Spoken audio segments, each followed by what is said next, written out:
Nagbigay na ng pahayag ang lungsod ng Pasig hinggil sa isang viral video na kumakalat sa social media ngayon. Ayon sa Pasig LGU, hindi nila kinukonsinti ang anumang uri ng pangbubuli sa kanilang lugar.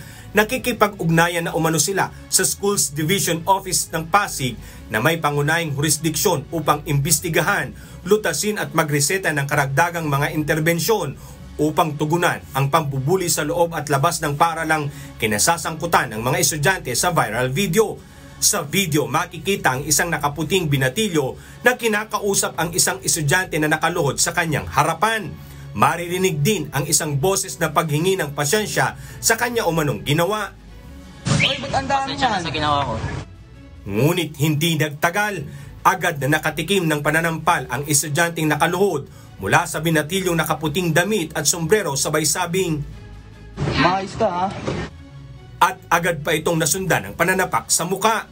Bukod sa estudyanteng nakaluhod, makikita din sa video ang ilan pang mga estudyante na nakapaligid habang pinapanood ang ginagawa ng lalaking nakaputi.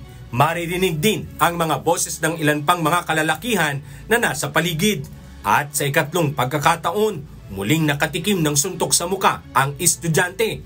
Sa impormasyon, nangyari ang insidente sa Carucho Street, Barangay Kanyugan, na kinasasangkutan ng estudyante at pawang minor de edad.